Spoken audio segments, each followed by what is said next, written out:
भारतबाट सुदूरपश्चिम भित्रिएका थप 125 जनामा कोरोना संक्रमण पुष्टि। प्रचण्डलाई बधाई दिन गएका सबैमा कोरोना, दर्जन बढी नेताहरू संक्रमित। भारतबाट सुदूरपश्चिम फर्केका नागरिक सोझै घर। समुदायमा कोरोना फैलिने डर, एसी खारेज हुने हल्लाको पछि नलागी तयारी गर्न बोर्डको आग्रह। धनगढीमा ध्वनि प्रदूषण गर्ने मोटरसाइकलको साइलेन्सर हटाउँदै प्रहरी। भारतबाट ल्याइएको रेल 15 महिनापछि बल्ल ट्रेन। ओमिक्रोन फैलिन नदिन उच्च सतर्कता। स्मार्ट लकडाउनबारे छलफल हुँदै पछिल्लो 24 घण्टामा 944 जनामा कोरोना संक्रमण पुष्टि। सकारात्मक सोच भएका तन्नेरीहरूको खाँचो छ, नेता गगन थापाको भनाई। प्रधानमन्त्री शेरबहादुर देउबा आइसोलेसनमा। राउटेसँग कपडा साटेर मित लगाउँदै मन्त्री रामकुमारी झाँक्री। पूर्व युवराज्ञी हिमानी अमेरिका जाँदै कमला ह्यारिसलाई भेट्ने प्रयासमा। कैयौं वर्षपछि भीषण हिमपातमा कम्तीमा 21 जनाको मृत्यु। ट्रायलमा आफ्नै सवारी साधन प्रयोग गर्न पाइने। लकडाउन हुने त्रासले गाउँ फर्कनेको भिड रातभर सडकमा। ओलीलाई देउबाको प्रस्ताव, संसदको अवरोध हटाउँ, एमसीसी पास गरौँ, विश्वकै दोस्रो लामो स्काई साइक्लिङ सञ्चालनमा लगायतका आज दिनभरका केही महत्त्वपूर्ण समाचारहरू आजको यस भिडियोमा। दर्शकवृन्द, युट्युब च्यानल इन्फो खबरको समाचार बुलेटिनमा तपाईँलाई हार्दिक स्वागत छ। आज पनि केही महत्त्वपूर्ण दिनभरका काम लाग्ने समाचारको साथमा म सन्तोष कठायत उपस्थित भइसकेको छु। पुरा समाचार अत्यन्तै धेरै महत्त्वपूर्ण भएकाले अन्तिमसम्म हेर्नुहोला। समाचारलाई लाइक गर्न, कमेन्ट गर्न, त्यसैगरी साथीभाइमा सेयर गर्न नबिर्सिनुहोला। साथै हाम्रो समाचारलाई कुन ठाउँ, कुन जिल्ला र कुन देशबाट यति बेला प्रत्यक्ष रूपमा हेरिरहनु भएको छ कमेन्टमा जानकारी गराउनुहोला। हाम्रो समाचारलाई पहिलो पटक हेर्दै हुनुहुन्छ भने फर्स्ट टाइम लेखेर कमेन्ट गर्नुहोला र रेगुलर हेर्नुहुन्छ भने रेगुलर लेखी कमेन्टमा जानकारी गराउनुहोला। र सदैव ताजा र सत्य समाचार हेर्नको लागि हाम्रो युट्युब च्यानल इन्फो खबरलाई सब्स्क्राइब गर्नुहोला। समाचारको सुरुमा कोरोना बढेको प्रसङ्ग। पछिल्लो 24 घण्टामा 944 जनामा कोरोना भाइरसको संक्रमण पुष्टि भएको छ। पीसीआर र एन्टिजेन गरी 13,264 जनाको नमुना परीक्षण गर्दा 944 जनामा कोरोना भाइरसको संक्रमण पुष्टि भएको स्वास्थ्य तथा जनसङ्ख्या मन्त्रालयले जनाएको छ। पछिल्लो 24 घण्टामा 297 जना निको भएका छन्। यो सहित कोरोना संक्रमण हुनेको संख्या 8,14,006 जना पुगेको छ। पछिल्लो 24 घण्टामा कोरोना संक्रमणका कारण कसैले पनि ज्यान गुमाएनन्। अहिले नेपालमा 6,140 जना कोरोना भाइरसका सक्रिय संक्रमितहरू रहेका छन्। त्यसैगरी अब एसीईको प्रसङ्ग। माध्यमिक शिक्षा परीक्षा एसीई कसरी सञ्चालन गर्ने भन्ने अझै टुङ्गो लागेको छैन। संसदीय समितिले एसीई खारेज गर्न निर्देशन दिएको छ भने राष्ट्रिय परीक्षा बोर्डले निर्णय नगर्दा विद्यार्थी र अभिभावक अन्यलमा परेका छन्। बोर्डका अध्यक्ष महाश्रम शर्माले एसीई खारेज गर्ने नभई सञ्चालनको जिम्मेवारी प्रदेशलाई दिन खोजिएको बताउनुहुन्छ। प्रदेश मार्फत एसीई सञ्चालनको लागि आन्तरिक छलफल भइरहेकाले एसीई खारेज हुने हल्लाको पछि नलाग्न उहाँले आग्रह समेत गर्नुभएको छ। प्रदेशबाट सञ्चालन गर्दा परीक्षाको खाका कस्तो हुने लगायतका विषयमा अहिले छलफल भइरहेको छ। केही समयमै टुङ्गोमा पुग्ने उहाँले बताउनुभयो। त्यसैगरी अब अर्को समाचार। नेकपा माओवादी केन्द्रको 8औं महाधिवेशनबाट फर्किएका प्राय सबै नेता कार्यकर्तामा कोरोनाको लक्षण देखिएको छ। महाधिवेशनबाट धमाधम फर्किएकाहरू अस्वस्थ हुन थालेपछि पार्टीको केन्द्रीय समिति बैठक लगायत सबै गतिविधि बन्द भएका छन्। माओवादी केन्द्रीय कार्यालय सिल गरिएको भोलिपल्टै अध्यक्ष प्रचण्डमा लक्षण देखिएको थियो। प्रचण्डसहित वरिष्ठ नेता नारायण काजी श्रेष्ठमा संक्रमण पुष्टि भइसकेको छ। माओवादी अध्यक्षमा पुनः निर्वाचित भएका प्रचण्डलाई बधाई दिन जानेहरू अधिकांशमा संक्रमण भएको छ। प्रचण्डका स्वकीय सचिव रमेश मल्ल पनि संक्रमित भएका छन्। प्रचण्डलाई बधाई दिन गएका YCL incharge Ramprasad Sapkota, YCL अध्यक्ष सुमन देवकोटा, वाइसिएल नेता तथा हाल केन्द्रीय सदस्य सुबोध शेर्पाली, बागमती प्रदेश अध्यक्ष तथा प्रचण्डका पूर्व अङ्गरक्षक प्रकाश पाण्डे लगायतका अधिकांश नेताहरू संक्रमित भएका छन्। त्यसैगरी अब स्मार्ट लकडाउनको प्रसङ्ग।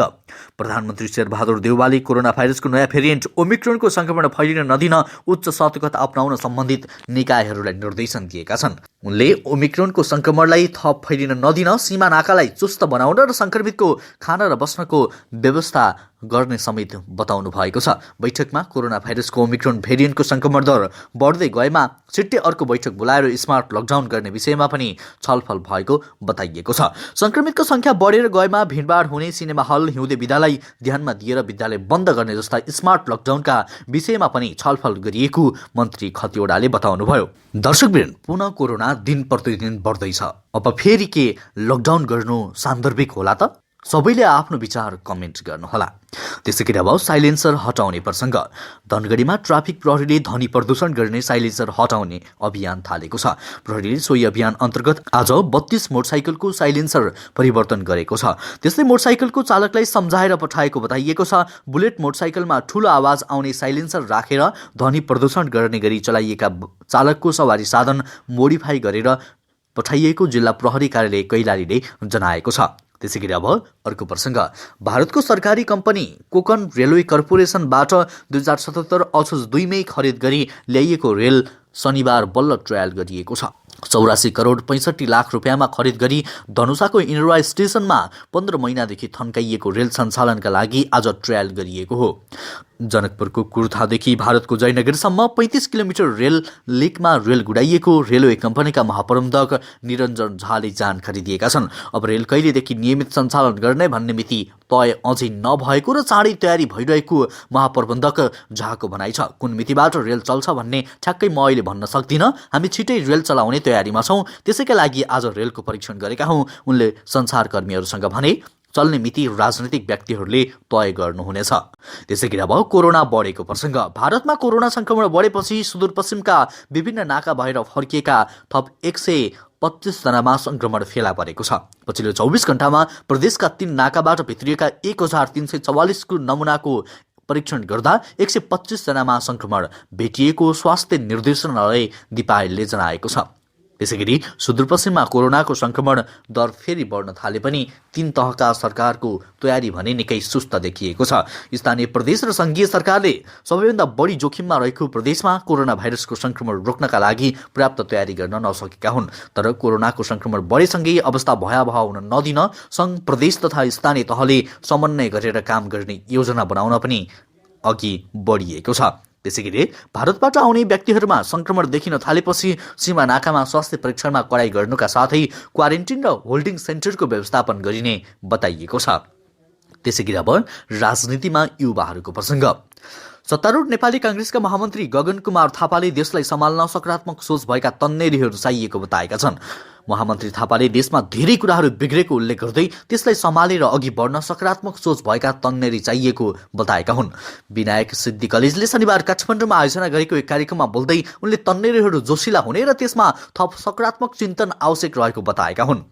महामन्त्री थापाले नेपाललाई योभन्दा धेरै माथि पुर्याउने सङ्कल्पसहित अबको 10-15 वर्ष मात्रै सक्रिय राजनीति गर्न चाहेको पनि दोहोऱ्याए। उनले बिग्रेको देश सम्हाल्ने गरी पठन पाठनको विषयलाई अघि बढाउनु पर्नेमा पनि जोड दिए। हामीलाई प्रब्लम देखाउने मानिस होइन, सोलुसन खोज्ने मानिस चाहिएको छ। समस्या जसले पनि देखाउन सक्छ, समस्या देखाउने बहादुर होइन, समस्या खोज्ने मानिस बहादुर हो। दर्शकवृन्द, अब देश चलाउन कुलमान घिसिङ, रवि लामिछाने, धुर्मुस सुन्तली जस्तो व्यक्तिहरू राजनीतिमा आउनुपर्छ? यस विषयमा सहमत हुने सबैजनाले कमेन्ट गर्नुहोला। त्यसैगरी अब अर्को प्रसङ्ग। प्रधानमन्त्री शेरबहादुर देउवाले विपक्षी दल नेकपा एमालेका अध्यक्ष केपी शर्मा ओलीलाई भेटेका छन् र संघीय संसदमा जारी अवरोध हटाउन र मिलेनियम अनुमोदन गर्न प्रस्ताव गरेका छन्। भेटमा देउवाले संसदको अवरोध खुलाउन र एमसीसी पास गर्न आग्रह गरेका छन्। जवाफमा ओलीले जे कारणले आफूहरूले संसद अवरुद्ध गरेको हो त्यसबारे केही सम्बोधन भएको छैन, त्यसैले अवरोध यथावत रहन्छ भनेका छन्। एमसीसी बारे पनि सत्ता पक्षले नै औपचारिक रूपमा केही नभनेको ओलीको तर्क छ। अध्यक्ष ओलीको भनाई उद्धृत गर्दै एमाले संसदीय दलका उपनेता सुवास नेवाङ भन्छन्, हामी त प्रतिपक्षमा छौँ, त्यसमा पनि आन्दोलन गरिरहेका छौँ। सत्ता पक्षले औपचारिक रूपमा नबोलेकाहरूले हामीले केही भनिरहनु परेन, उनले भनेका छन्। दर्शकवृन्द, एमसीसी राष्ट्रघाती सम्झौता हो, यसलाई पास गर्न कदापि दिनु हुँदैन भन्ने सबैजनाले दबाब स्वरूप कमेन्टमा नो एमसीसी भनेर कमेन्ट गर्नुहोला। त्यसैगरी अब अर्को प्रसङ्ग। प्रधानमन्त्री शेरबहादुर देउवा आजदेखि आइसोलेसनमा बस्नु भएको छ। प्रधानमन्त्रीको सचिवालयका अनुसार उहाँ आइसोलेसनमा बस्नु भएको हो। प्रधानमन्त्रीको कोभिड-19 को परीक्षण आइतबार हुनेछ। नेकपा माओवादी केन्द्रका अध्यक्ष पुष्पकमल दाहाल प्रचण्डलाई कोरोना संक्रमण भएपछि प्रधानमन्त्री देउवा आइसोलेसनमा बस्नु भएको हो। 2 दिन अघि बालुवाटारमा भएको उच्चस्तरीय राजनैतिक संयन्त्रको बैठकमा प्रधानमन्त्री देउवा प्रचण्डसँगै सहभागी हुनुहुन्थ्यो। त्यसैगरी अब अर्को प्रसङ्ग। पूर्व युवराकी हिमानी शाह अमेरिकाको भ्रमणमा जाने भएकी छन्। छोरा हृदय विक्रम शाहलाई अमेरिकामा ब्याचलर लेभलको अध्ययनका लागि विद्यालयमा भर्ना गराउनका लागि उनी 1 जनवरी 17 तारिकका दिन अमेरिका पुग्ने बताइएको छ।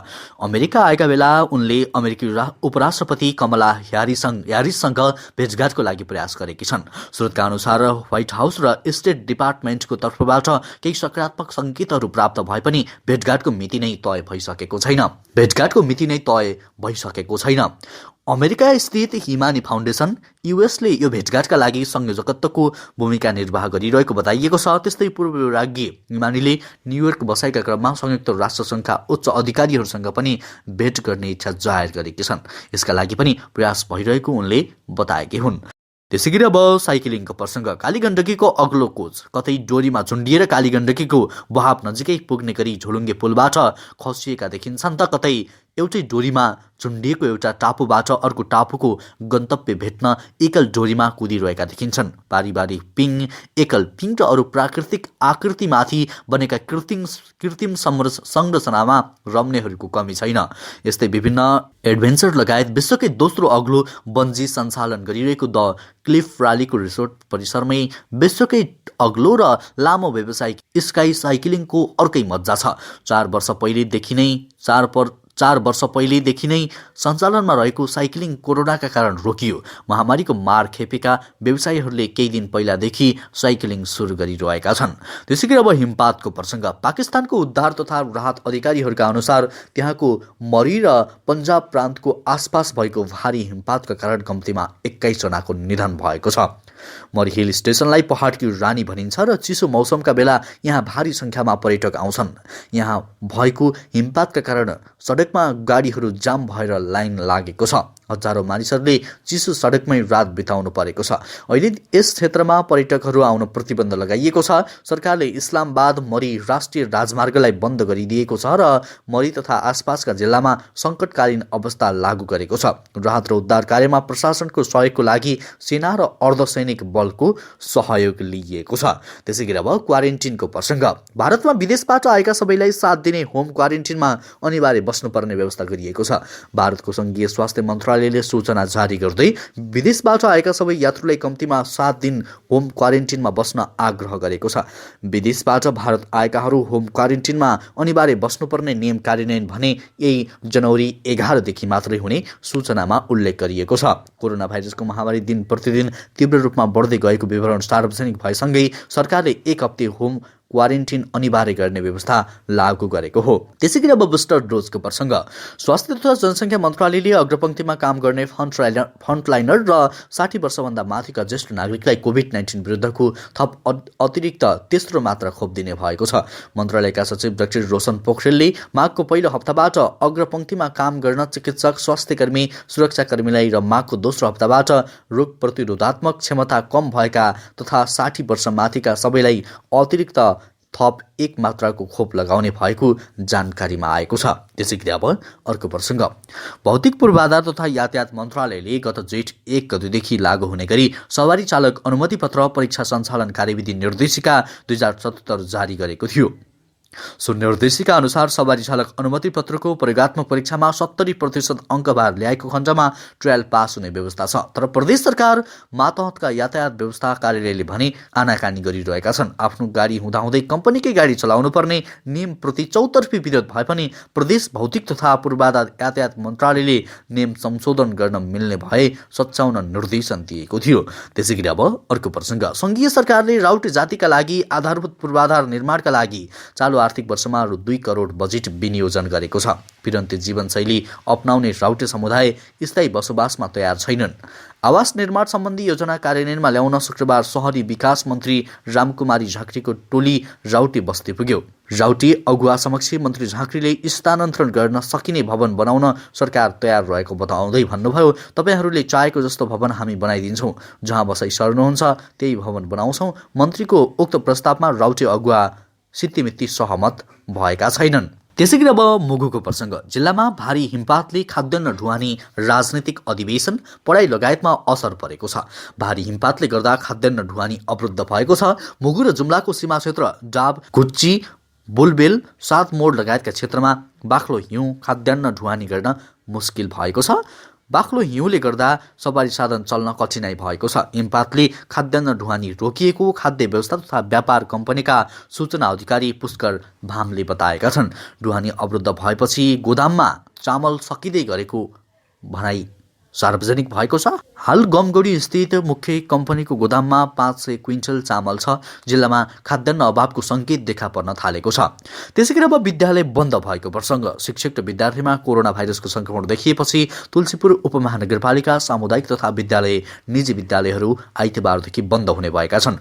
तुलसीपुर उपमहानगरपालिकामा शुक्रबार बसेको आकस्मिक बैठकले आज आइतबारदेखि माघ 3 गतेसम्म विद्यालय बन्द गर्ने निर्णय गरेको उपमहानगरपालिकाका जनस्वास्थ्य प्रबन्धन शाखा प्रमुख ओम नेउपानेले जानकारी दिए। कोरोनाको संक्रमण बढेपछि यसअघि बुधबार नै अस्वरा मावि, गुरु जजुर मावि, त्यसैगरी रक्षा चौर र सेन्ट्रल स्कुल मावि तुलसीपुर बन्द भइसकेका छन्। तुलसीपुरमा बिहिबारसम्म 84 जनामा कोरोना संक्रमण पुष्टि भइसकेको छ।